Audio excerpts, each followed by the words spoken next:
Welcome to the deep dive. Our mission here, well, it's pretty simple. You bring the sources and we pull out the essential insights. Yeah, think of us as your shortcut to getting up to speed, helping you navigate all that information. Exactly. Pointing out what really matters, maybe uncovering some surprising things along the way. Hope so. Today, we're diving into something really foundational for understanding cancer. Our source is this incredibly influential review article, Hallmarks of Cancer, the Next Generation. Right, it builds on a paper from back in 2000, updating things based on a whole decade of new research. So our goal for this deep dive is to give you a clear framework, right? To understand these fundamental abilities that cancer cells absolutely have to acquire to become tumors and spread. Yeah, it's about finding some order in what seems like a really chaotic disease, Yeah. a way to grasp the basics. Okay, let's unpack this then. Let's do it. So the story kicks off in 2000 with this really powerful idea. Even though cancers seem so different, they all kind of rely on a core set of shared abilities, hallmarks. That's the beauty of it, really. It provides an organizing principle.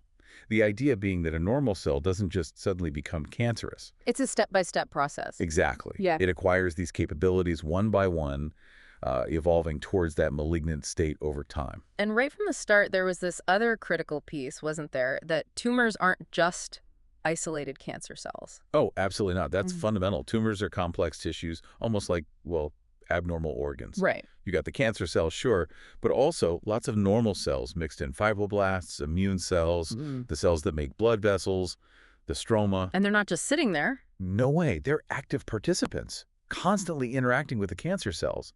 And these interactions, this crosstalk, it's essential for the tumor to grow and progress. We'll definitely see this theme pop up again. Okay, so that brings us to the progress made in the decade this review covers. The original 6 hallmarks held up, but we learned a lot more about the mechanisms, right? The actual wiring. Precisely.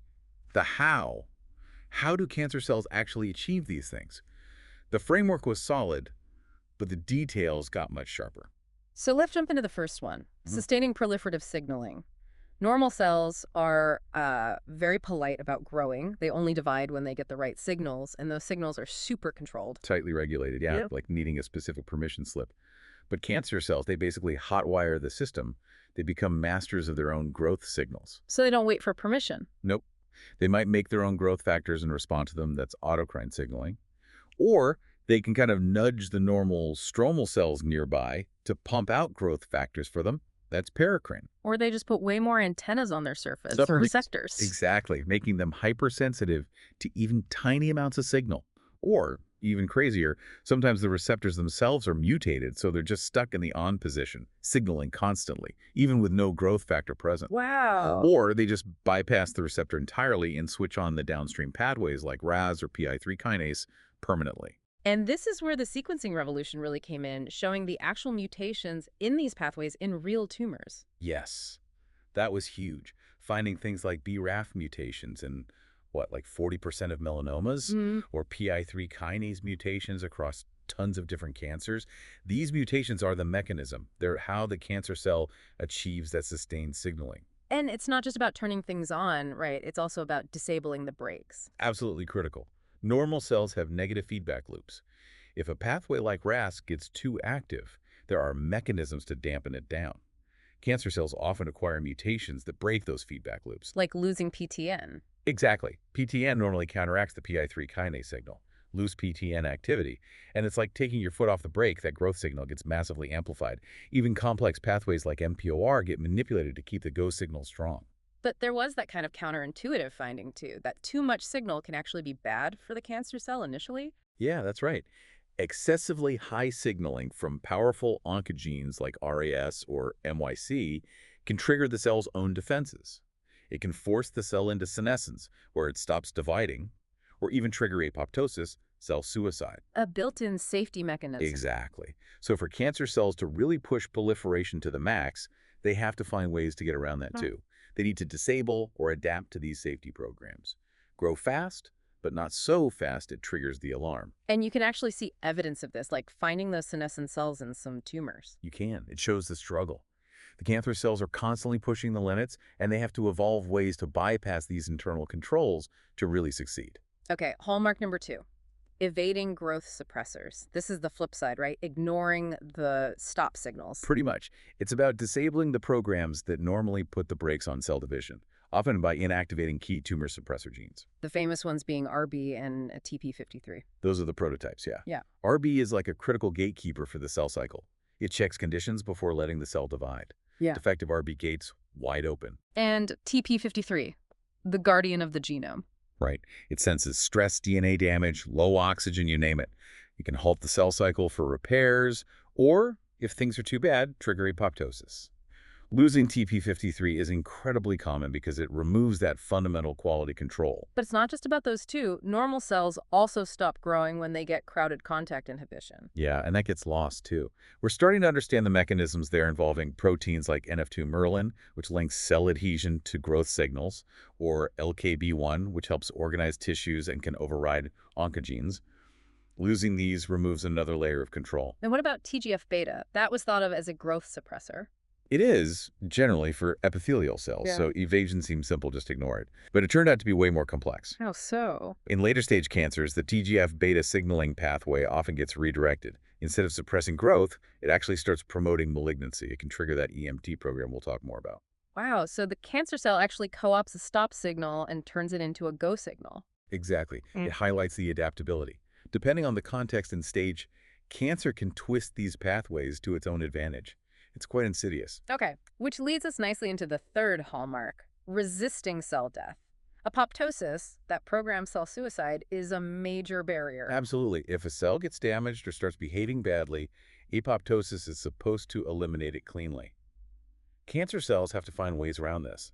How do they do that? Multiple ways. They can crank up production of anti-apoptotic proteins like BCL2 or dial down the pro-apoptotic ones, or they can mess with the external death signals coming from other cells. The fact that there are so many ways suggests they face a lot of death signals during their evolution. For sure. They encounter all sorts of stresses, Yeah. DNA damage, lack of nutrients, immune attack that would normally trigger apoptosis. They need a robust toolkit to survive. And a big step forward was realizing apoptosis isn't the only game in town for programmed cell death. Right. Autophagy came into focus. That's the cell recycling process, usually triggered by stress like starvation. It helps the cell survive tough times. Like apoptosis, it has regulators and effectors. Yeah, and intriguingly, pathways that inhibit apoptosis, like the PI3K-AKT-mTOR pathway, often inhibit autophagy too. There's crosstalk. But autophagy seems to have that dual role again, like TGF-beta. It can be protective against cancer sometimes. It seems so. Mice with defective autophagy are more cancer-prone, suggesting it can act as a barrier, maybe by clearing out damaged components. But if cancer cells are stressed, say by chemotherapy or lack of nutrients, high levels of autophagy can actually protect them. It helps them survive, maybe go dormant, and resist treatment. So again, context is everything. And then there's necrosis, the messy cell death. Historically seen as just uncontrolled bursting. But we now know some forms are programmed. The key difference, though, is what happens after. Right, apoptosis is tidy. Necrosis spills everything. Exactly. And those spilled contents act as powerful pro-inflammatory signals. Ah, connecting back to the stroma and those helpful immune cells. Precisely. Necrosis recruits inflammatory cells. And many of these, especially certain innate immune cells, are paradoxically tumor-promoting. They can supply growth factors, angiogenesis factors, invasion enzymes. So the tumor might actually benefit from some cells dying messily. It's a fascinating idea. Tolerating some necrosis might be a strategy for the surviving cancer cells to create a more supportive, pro-tumor inflammatory environment around them. It's kind of a population-level benefit. Okay, let's shift gears. Enabling replicative immortality. To get big, tumors need cells that can divide forever. Pretty much indefinitely, yeah. Normal cells have a limited lifespan. They divide maybe 50, 60 times, and then they hit a wall, senescence, or crisis. Because of telomere shortening, those chromosome caps? That's the main clock, yes. Yeah. They get shorter with each division. Too short, and the cell stops. Cancer cells have to overcome this limit. And they usually do that by turning telomerase back on, the enzyme that rebuilds telomeres. That's the most common way, reactivating the TERT gene. Sometimes they use other recombination methods, but telomerase is key for most cancers. And senescence isn't just about telomeres anymore. No, we now see it as a broader stress response. High oncogene signaling, other forms of damage can also trigger it. It's another barrier cancer has to bypass. And telomerase itself might do more than just fix telomeres. Emerging evidence suggests yes. The TERT protein seems to have other jobs, telomere-independent functions, that Yeah. can actually help promote proliferation directly, like interacting with growth signaling pathways like WNT. So it's a double win for the cancer cell. Seems that way. Adds another layer to achieving that immortality. Fifth hallmark, inducing angiogenesis out of blood vessels. Absolutely essential. Mm. Tumors need that supply line for oxygen and nutrients and waste removal, just like any tissue. Normal adult vessels are mostly quiet, but tumors flick an angiogenic switch to on And keep it on. and keep it on. It's a balance between pro-angiogenic factors like VEGF and inhibitors. Tumors, often helped by their stromal neighbors, tip that balance hard towards vessel growth. But the vessels they build are kinda shoddy. Often, yeah, leaky, disorganized, twisted, not like nice, neat, normal vessels. And this switch gets flipped early on, even before a tumor is really visible. Evidence suggests yes, often in premalignant stages. It really reinforces that angiogenesis is a core requirement, not just something that happens later when the tumor gets big. Do all tumors do this the same way? No, there's variation. Some are densely packed with vessels, others less so. And the drivers can differ. Oncogenes in the cancer cell might directly boost angiogenic factors, or it might be those inflammatory cells in the stroma doing the work. And you mentioned bone marrow cells being important here too. Definitely. Cells like macrophages, neutrophils, other myeloid cells coming from the bone marrow infiltrate the tumor and are major players in driving and sustaining that pathological angiogenesis, another key role for the microenvironment. Okay, the sixth original hallmark, activating invasion and metastasis, spreading, the really dangerous part. And incredibly complex. It's a whole cascade. Local invasion, getting into vessels, intravasation, surviving transit, getting out extravasation, forming micrometastases, and then the really hard part, colonization growing into a new tumor. Back in 2000, the how was pretty murky. Yeah, we knew about changes in cell adhesion, like losing E-cadherin, which normally glues epithelial cells together. That loss clearly helps cells break free. But the big conceptual leap was realizing they hijack a normal process, EMT. Exactly. The epithelial to mesenchymal transition.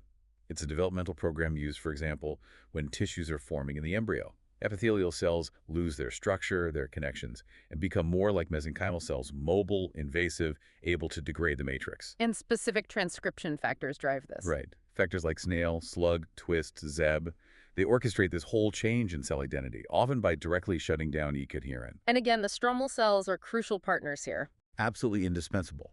They're not just passive bystanders while a cancer cell invades. Think about macrophages and fibroblasts at the tumor edge. They can provide the enzymes, the MMPs, that chew through the surrounding tissue. So the cancer cell doesn't even necessarily need to make those enzymes itself. Not always, no.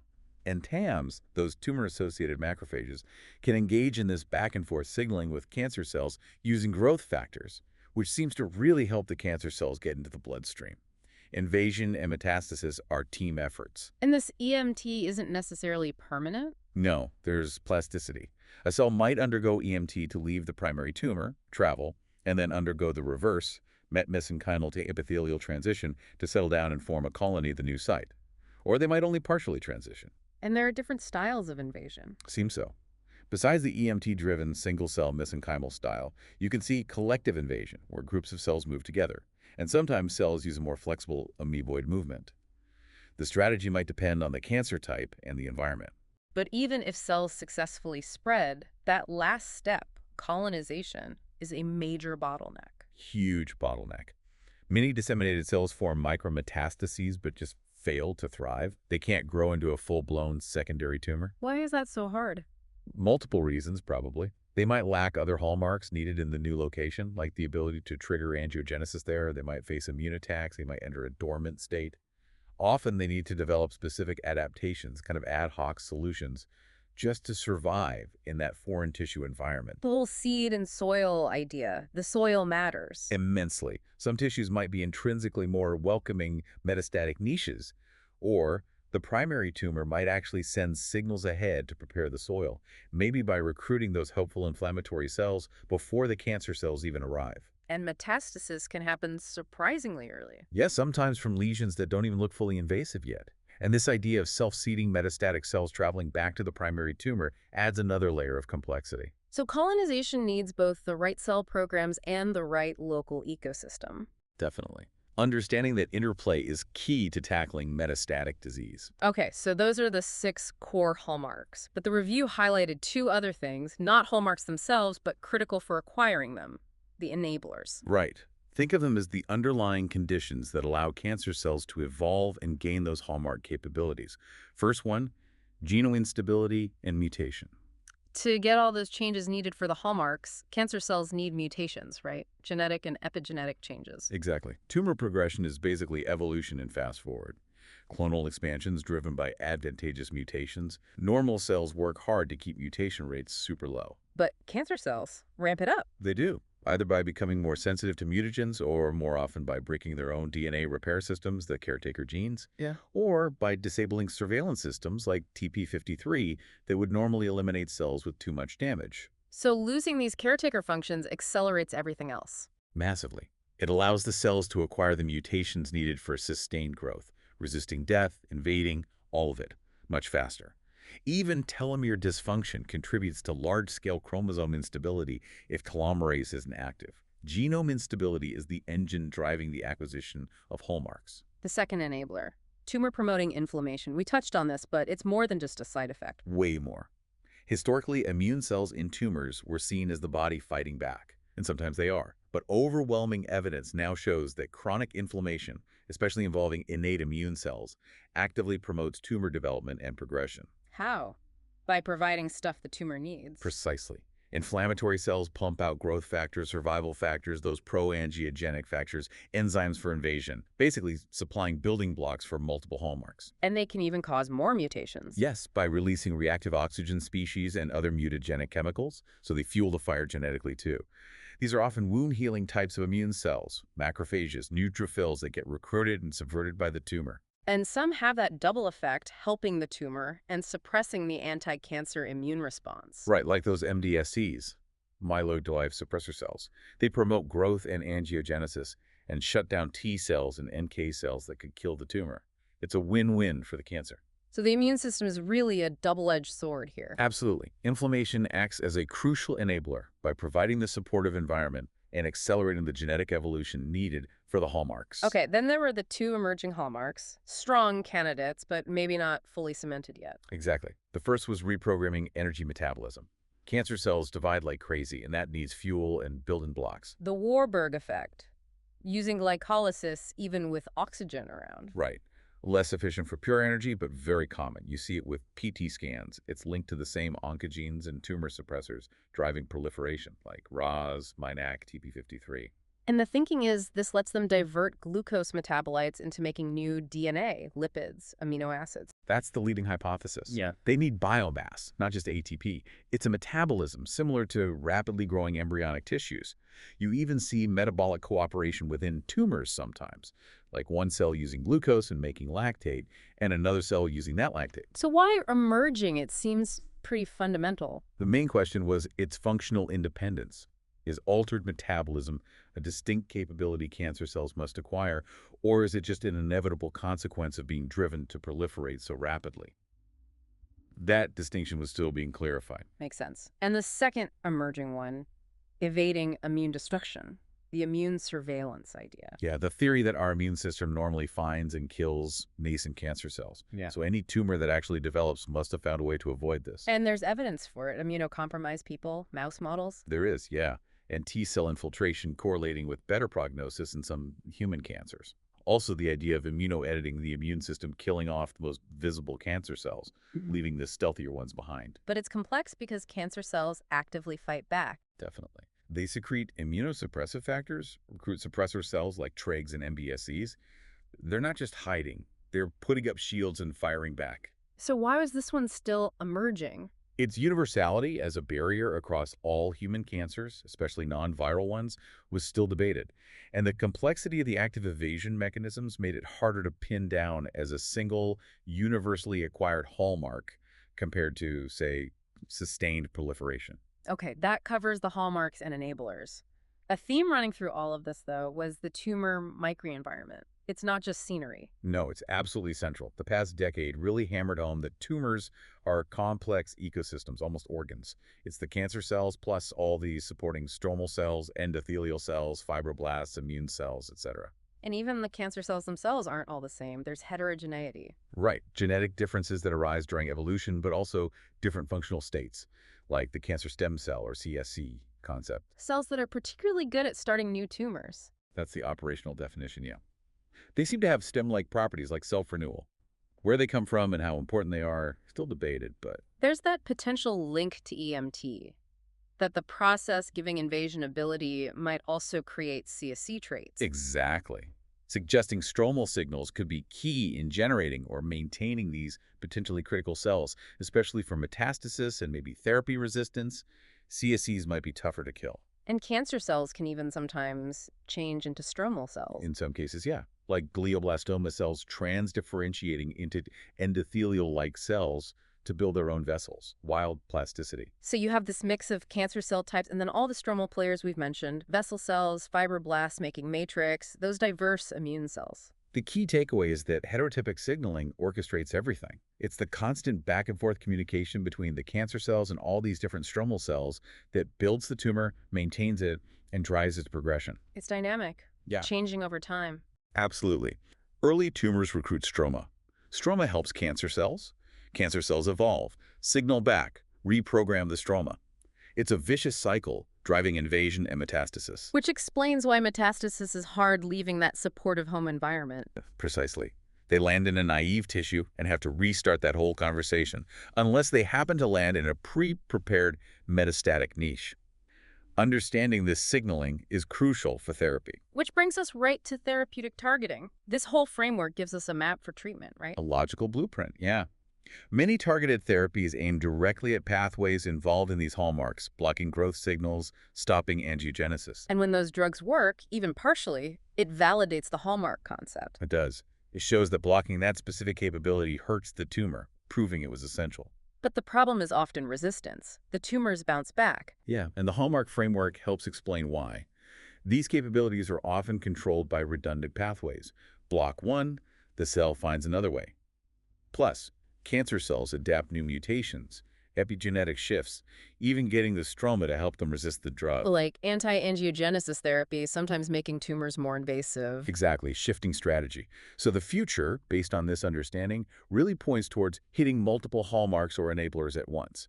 Combination therapies. To get more durable responses. That's the hope. Make it much harder for the cancer cells to adapt and escape. Okay, so summing up.